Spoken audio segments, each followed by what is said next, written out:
வழக்கில் எழும்பூர் நீதிமன்றத்தில் அதிமுகவுடைய பொதுச் செயலாளர் எடப்பாடி பழனிசாமி நேரில் ஆஜராகியிருக்கிறார்.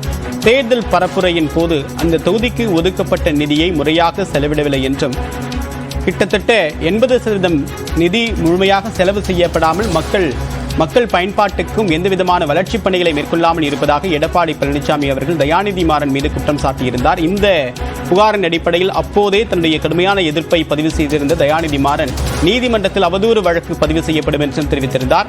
மன்னிப்பு கோராவிட்டால் நீதிமன்றத்தை நாடுவேன் என்று தெரிவித்த நிலையில் தற்போது இந்த வழக்கு விசாரணைக்கு வந்திருக்கிறது. விவரங்களுடன் நிகழ்ச்சியுடைய சிறப்பு செய்தி அபினேஷ், விவரம் என்ன? தேவப்பிரியன், எழும்பூர் நீதிமன்றத்தில் அஇஅதிமுக பொதுச் செயலர் எடப்பாடி பழனிசாமி நேரில் ஆஜராயிருக்கிறார். குறிப்பாக மத்திய நாடாளுமன்ற உறுப்பினர் தயாநிதி மாறன் தொடர்ந்த வழக்கில் தற்பொழுது அதிமுக பொதுச் செயலர் எடப்பாடி பழனிசாமி மீது மத்திய சென்னை நாடாளுமன்ற தொகுதி திமுக வேட்பாளர் தயாநிதி மாறன் தொடர்ந்த கிரிமினல் அவதூறு வழக்கில் எடப்பாடி பழனிசாமி தற்பொழுது ஆஜராயிருக்கிறார்.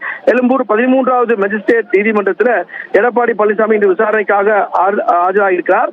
கடந்த ஏப்ரல் மாதம் 15ஆம் தேதி நாடாளுமன்ற தேர்தலின் பிரச்சாரத்தின் போது தயாநிதி மாறன் தனது மேம்பாட்டு நிதியில் கிட்டத்தட்ட 75% நிதியை செலவு செய்யவில்லை என அவர் தன்னுடைய கூட்டணி கட்சி வேட்பாளரை ஆதரித்து பிரச்சாரம் செய்யும் போது பேசியிருந்தார். இந்த பேச்சுக்கு எதிர்ப்பு தெரிவித்து உடனடியாக மன்னிப்பு கேட்க வேண்டும் 24 மணி நேரத்திற்குள், இல்லை என்றால் அவர் மீது வழக்கு தொடர்வேன் என தயாநிதி மாறன் கூறியிருந்தார். அந்த அடிப்படையில் அவர் மீது இன்றைக்கு வழக்கு தொடர்ந்த நிலையில அந்த வழக்கின் விசாரணை இன்றைக்கு எழும்பூர் நீதிமன்றத்தில் விசாரணைக்கு வந்திருக்கிறது. இதில் நேரில் ஆஜராவதற்காக எடப்பாடி பழனிசாமி வந்திருக்கிறார். குறிப்பாக அவரை ஆதரிக்கக்கூடிய வகையில் அதிமுகவுடைய மாவட்ட செயலாளர்கள், முன்னாள் அமைச்சர்கள், சட்டமன்ற உறுப்பினர்கள் உள்ளிட்டோரெல்லாம் அந்த நீதிமன்ற வளாகத்தில் வந்திருப்பதால நீதிமன்ற வளாகம் சற்று பரபரப்பாக காணப்படுகிறது. குறிப்பாக இதில் தயாநிதி மாறன் என் மீது எந்தவித ஆதாரங்களும் இல்லாமல் என் மீது அவதூறு பரப்பியதாகவும், பொதுமக்களுக்கு சேவை செய்வதையே தன்னுடைய முழுநேர பணியாக கொண்டிருக்கக்கூடிய நிலையில 75% பணத்தை மட்டுமே என்னுடைய தொகுதி மேம்பாட்டு நிதியிலிருந்து செலவு செய்திருப்பது என்பது முற்றிலும் உண்மைக்கு புறம்பான தகவல் என குறிப்பிட்டு இந்த வழக்கை அவர் தொடர்ந்திருந்தார். அந்த அடிப்படையில் எழும்பூர் நீதிமன்றத்தில் அதிமுக பொதுச் செயலாளர் எடப்பாடி பழனிசாமி ஆஜராவதையொட்டி உதவி ஆணையர் தலைமையில் 100க்கும் மேற்பட்ட காவலர்கள் இங்கு பாதுகாப்பு பணியில அமர்த்தப்பட்டிருக்கிறாங்க.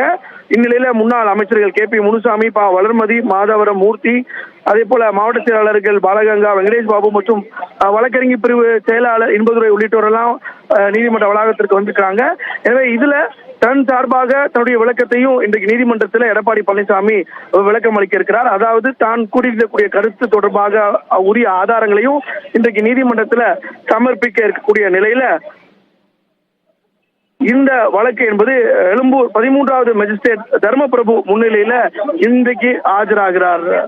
தேவப்பிரிய, விரிவான தகவலுக்கு நன்றி அபினேஷ்.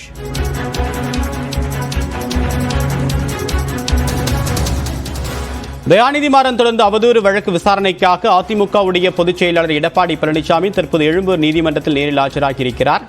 தேர்தல் பரப்புரையின் போது மத்திய சென்னை தொகுதி திமுக வேட்பாளராக நிறுத்தப்பட்டிருந்த தயாநிதி மாறன் தற்போது எம்பியாகவும் இருக்கிறார். இந்த நிலையில் அவர் தன்னுடைய தொகுதிக்காக ஒதுக்கப்பட்ட நிதியை பெருமளவில் ஒதுக்கீடு செய்யாமல் செலவழிக்காமல் இருப்பதாக கூறியிருந்தார்.